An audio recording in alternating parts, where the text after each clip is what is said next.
Corporate fucking America.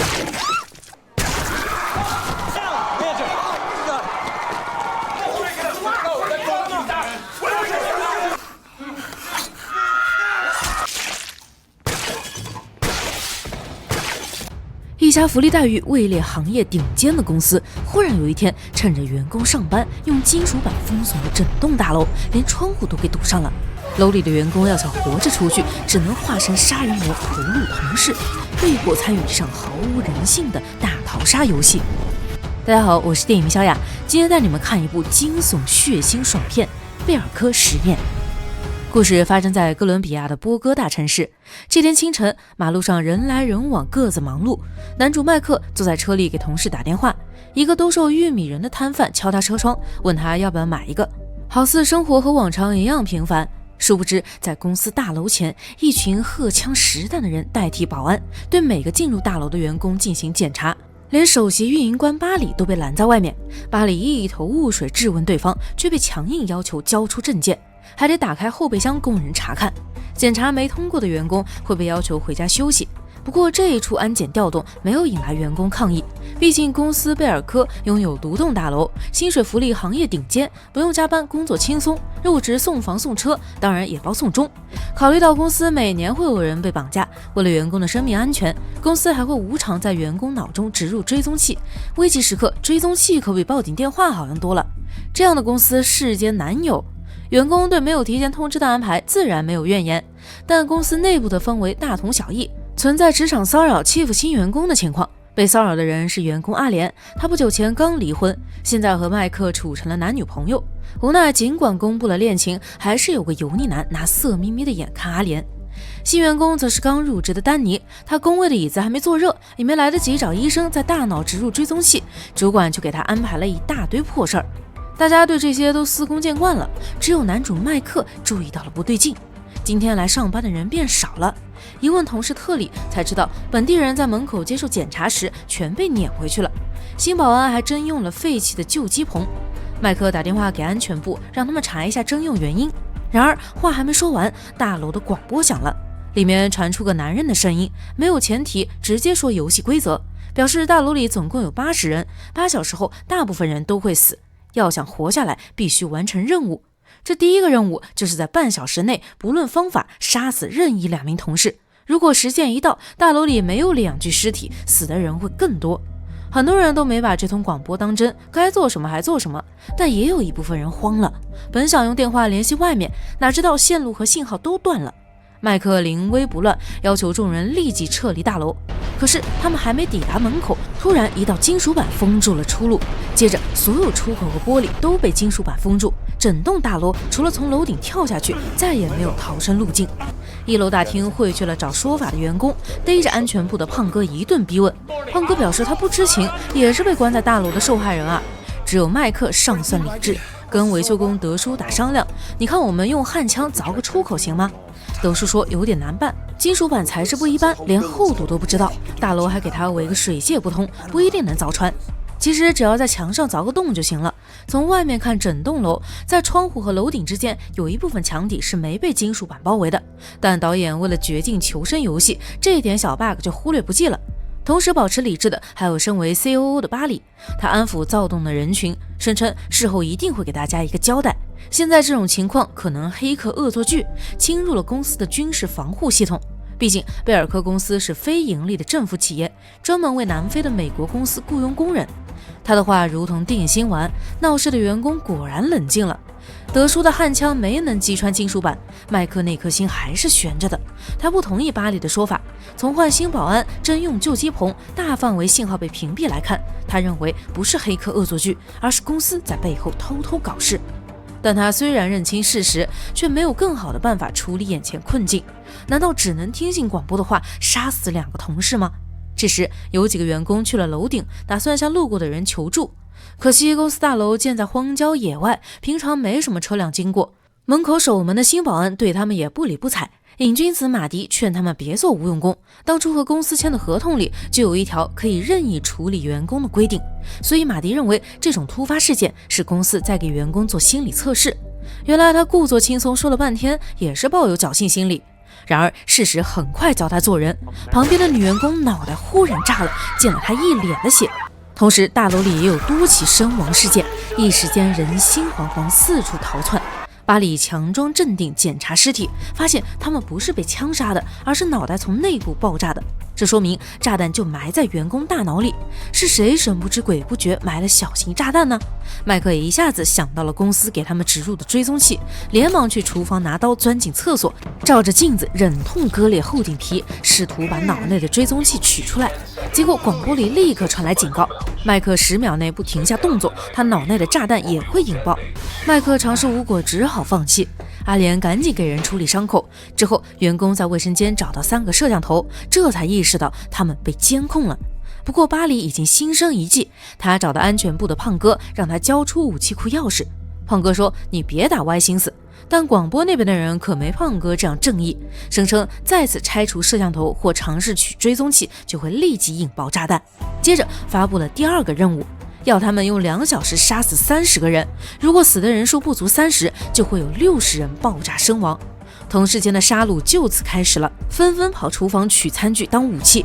马迪拉响了大楼火情警报，以为能借此喊来消防，没想到警报是内部系统，无法连接外界，反而刺激到了德叔的小帮手。小帮手失控杀死了德叔，躲在附近的丹妮亲眼目睹，吓得逃跑时误杀了帮手。其他人在巴里的组织下全部坐在厨房，打算讨论出解决办法。他的意思很明显，选出30个人牺牲。麦克再次表示反对，我们无权决定别人的生死，而且就算杀了30个人，这场大逃杀游戏也不会结束。为什么不利用2小时的时限想出更好的处理方法呢？最终阿莲给了个思路，他们可以去顶楼挂求救横幅，只要经过的车辆看到，他们就有得救的可能。巴里原本不同意这么做，无奈有人指出他特种部队的经历可以杀人不眨眼。巴里不想成为众矢之的，只好表面假装妥协，背地里却在其他人忙碌制作横幅时叫住了有妻儿的员工特里，与特里和油腻男组队，用焊枪打开武器库的门。麦克发现后转头用保安埃文的枪打坏了焊枪，还提醒其他人小心巴里团队。他的做法让阿莲很担心，因为巴里可不是好惹的人。其他人更是只关心自己，在这种人均利己的情况下，麦克的善良反而会让他身处险境。这时横幅终于做好了，众人赶忙去顶楼挂起来。可惜他们刚把横幅甩出去，就被守在外面的新保安举枪射击。好在新保安遵守游戏规则，2小时时限没到，他们并不会下杀手。但在枪林弹雨的攻势下，挂横幅的员工纷纷受伤，只能无功而返回到楼里。麦克经此一事情绪低迷，难道只能遵照游戏规则玩下去吗？只能化身杀人魔屠戮同事吗？他把自己的想法告诉阿莲，公司1年前给他们植入追踪器，当时也把炸弹放进去了，这表示公司招他们进来，目的就是为了这次的绝境求生实验。他们虽然享受着别人艳羡的工作福利，本质上不过是政府养的一群小白鼠。阿莲让他别这么悲观，还试图用自己的故事安慰麦克。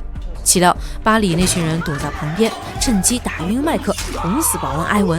油腻男还想对阿莲下手，但在巴里的催促下，他只能暂时放过阿莲。接着拿走埃文的钥匙，打开武器库。几个人仗着手里有枪，把大楼内的员工全都集中到1楼。丹尼藏在一堆废纸后面，恰好被一个男同事看见，好在对方没出声，他再次逃过了一劫。从昏迷转醒的麦克可没这么好运了，被油腻男押到了大厅。大厅里放着优雅的歌剧，众人却掩藏不了脸上的恐惧。巴里的做法很简单，让有儿有女的人先站出来，这些人要顾家庭，可以免于一死，再让年龄60以上的人站出来。他想，只要处决老人，应该能凑够游戏要求的人数。特里觉得他太残忍了，不如抽签决定生死。这个提议自然被否决了。其实巴里这么做的理由很好猜，他自己就有孩子，给同类人退路，他也有个退路。而老人年龄大，人生没有多少价值，还不如牺牲一下，给其他人谋条活路。但那些老人根本不足30人，无奈只能再拉一些人凑数。不过当他枪决无辜者时，躲在暗处的丹尼听到了枪声，偷偷去大厅查看，发现惨无人道的一幕，索性关掉了电闸。在大厅陷入黑暗的瞬间，所有人赶紧往楼上逃。丹尼和一个男同事躲进电梯上方，其他人找办公桌藏，还有人奋起反击，联手制裁了施暴者。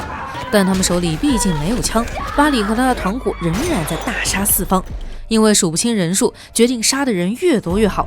就在这时，广播好心报了数，他们离目标还差1个人头，但时间只剩下2分钟了。他们赶紧到处找人。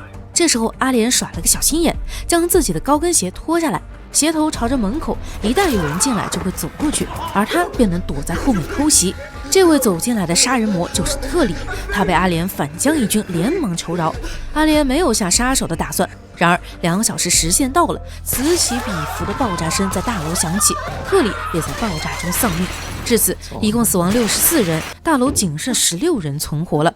恐惧彻底蔓延整栋大楼，广播也给出了最后一个任务：1小时内击杀数最多的人就能活命。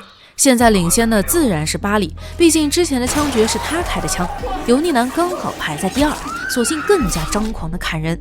中途巴里的秘书不想死，于是色诱巴里求生，哪知道巴里不当人，为了节省子弹，直接扭断了秘书的脖子。接着他走进电梯，打算回到顶楼一层层找人。没想到丹尼正好藏在那个电梯上面，眼看电梯箱要跟最上层的墙体相撞，他只好跳到旁边的凹陷处。男同事因为反应慢一步，试图在电梯和楼层出现空隙时跳出去，结果直接被卡断了身体。不过电梯也因此卡住了，巴里被困在了里面。另一边，阿莲在楼层里找麦克，遇到了马迪和厨师，两人蹲在地上翻尸体，取出被枪击的死者脑壳里的炸药，准备用那些炸药在墙上炸出一个洞，这无疑是现在最好的办法。阿莲却无心加入行动，反而打开播音器，全楼呼唤麦克，告诉他自己在1楼等他。这种自曝藏身位置的行为，很明显是导演为了加快剧情，给阿莲降智了。因此，在麦克还没赶到时，变身砍人狂的油腻男先来了。此时阿莲手里有枪，还有马迪和厨师组队，但他们却没能立即杀死对方，反而在马迪和厨师送人头后，阿莲仅靠1人之力夺下油腻男的人头。当麦克走进大厅，便看到刚刚浴血奋战结束的阿莲，也得知了利用炸药炸出墙体的求生方法。然而他刚把炸药塞进口袋，杀神巴里就出现了。原来巴里踢断了电梯里的扶手，用扶手棒撬开电梯门逃了出来，刚出来就和一个老人前后夹击阿莲和麦克。阿莲在逃跑时不幸被射中，老人也被巴里从后面偷袭身亡。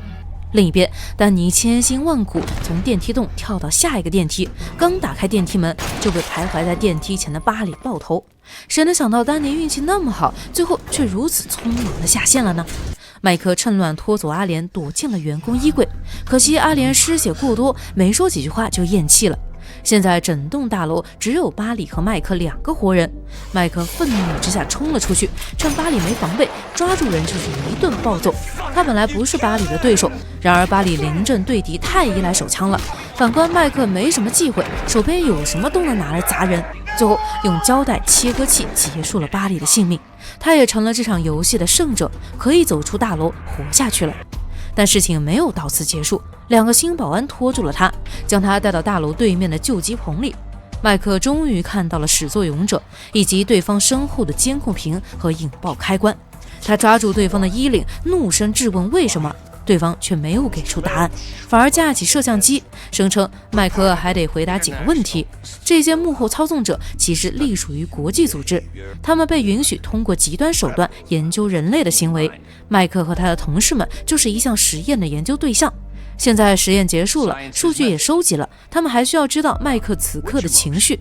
麦克望着屏幕里的一具具尸体，看着冷血谈论大逃杀的幕后 boss， 反问了一句：你们看到我身上的炸药了吗？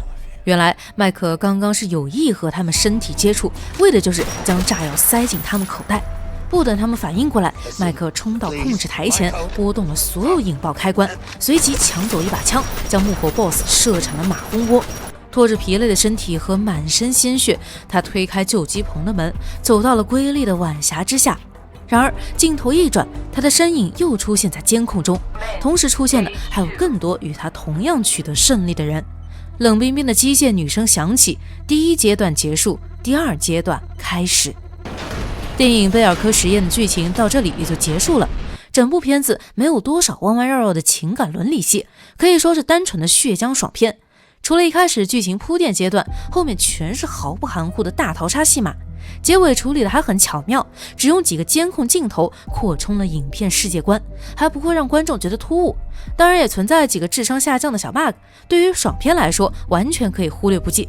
唯独男主麦克的圣母心让人觉得别扭，但要是拍续集，男主就会成为一个成长型的角色，这点圣母心反而能让他的形象更加饱满。好啦，我的解说到此为止了，宝子们别忘记给个3连支持一下哦。